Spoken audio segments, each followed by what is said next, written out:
A stormwater study is underway in 8 towns across Vermont, and Manchester is one of them. The state of Vermont's Department of Environmental Conservation is funding and overseeing this project for the completion of stormwater master plans for each of the 8 towns.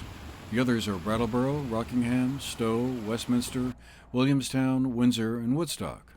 About 40 sites for close analysis have been selected for each town.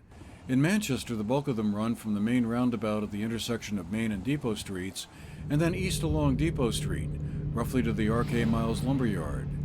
The purpose of the study is to determine the level of risk posed by stormwater runoff and how to manage that, because unmanaged stormwater can cause flooding and decrease water quality. The goals of this project are to identify sources of unmanaged stormwater runoff, develop management and design solutions to treat the runoff, and identify funding opportunities to implement these solutions. Recently, we spoke with Manchester's town manager, John O'Keefe, and town engineer, Chrissy Haskins, for an overview. So right now, we're working with some consulting, with a consulting firm that the state hired, the town and village. And right now they've identified 40 sites in Manchester that they're looking at as far as stormwater. The one thing that we're looking for right now is the public's assistance in filling out a survey that will be on the town website, a link to another site where people can learn more about the project and actually fill out the survey and provide important feedback for the town and for the consulting group that we're working with. Most of New England was built pre-industrial revolution. Most communities were built near waterways, down in valleys like Manchester. I think Manchester is a pretty traditional village in Vermont, where it's located pretty much surrounded by mountains with streams coming down. Of course, the Backkill is our major source, and the town green and the gristmill were the foundation of Factory Point, which was industrial revolution, pre-industrial revolution manufacturing site. So the fact that we have stormwater, one thing about water is it always runs downhill.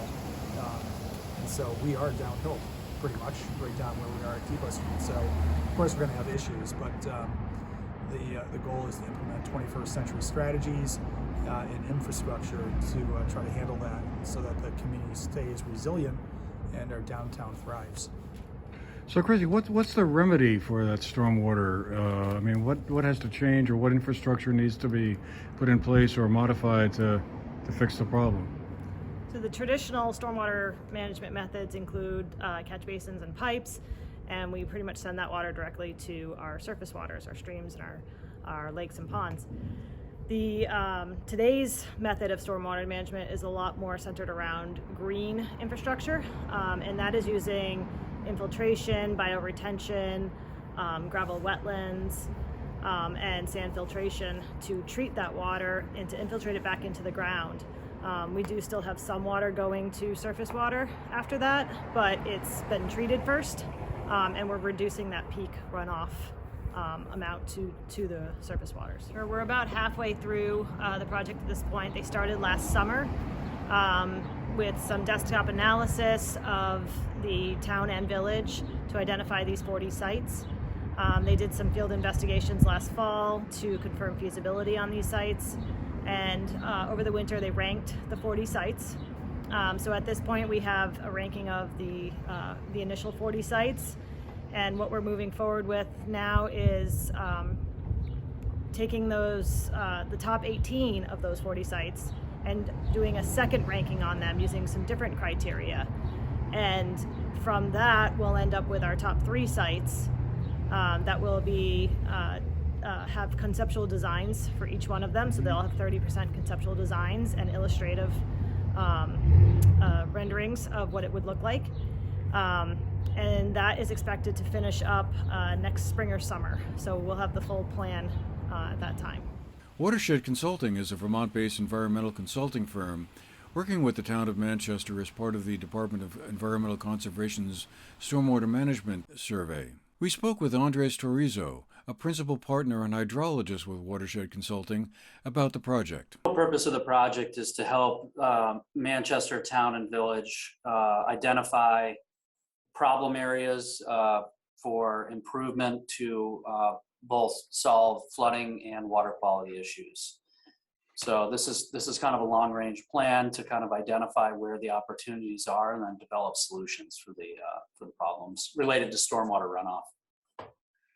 Okay, and was there any particular reason why Manchester was included in the list of the 8 towns? Is it just sort of, was it because there are certain concerns about stormwater runoff in Manchester, or was it just sort of they were an example of a kind of a typical town? Well, there are specific concerns in the town, but in addition to that, the state has been kind of pushing this master planning effort for at least the past several years, where they've been working with different municipalities to develop these long-range plans and to kind of take a proactive approach to solving the problem. And so, as part of the state's efforts in that, Manchester and the other communities which are included in this current project had not been comprehensively assessed. So there had been work done in the past, at different levels, but not this comprehensive plan. So that was just kind of to fill the gap in terms of covering all the communities in the state. Okay, and I guess I just wondered, are you seeing this as you study the results you're gathering in the 7 other towns? Is this a growing problem around Vermont? Is it a case of like older infrastructure wearing out and hasn't been updated? And if we want to, let's say, do things like increase the housing supply, for instance, time has come to bring that up to speed. Yeah, definitely. I think you identified one of the issues is that infrastructure has been deteriorating and it is getting more vulnerable. It's getting older, starting to fail. The other thing is just changing climate, changing precipitation patterns in the state, leading to more short duration, kind of high intensity storms, which are really kind of resulting in a lot of flooding impacts and water quality impacts, like the one, there was the storm most recently in a few storms most recently in southern Vermont, which are causing those types of issues. So I think those kind of things are becoming more frequent. So they're kind of putting more of a burden on the infrastructure as well. So there's that. And then also, like, you had mentioned housing, improving housing stock. I mean, it's part of the goal of the plan is to kind of take a more proactive approach to, planning for future growth and really trying to analyze what the impact of future growth will be on certain systems. So kind of looking forward to see, where we're expecting that growth and trying to anticipate, some of the needs, which would be there for, managing, runoff from future development. So. And local residents, and not just those who live in Manchester, can visit the town's website at manchester-vt.gov and fill out a survey that will help the consultants and town officials as the project moves forward towards its anticipated finish next year. Meanwhile, the state has also released about $95,000 for 2 grants to study resiliency along 2 streams that flow through Manchester, Bournebrook and Liebrook. This study will fund buyouts of flood-vulnerable homes, floodplain restoration, and other natural resource projects that will help protect life and property from future floods in Vermont. For the GNAT-TV News Project, I'm Andrew McKeever.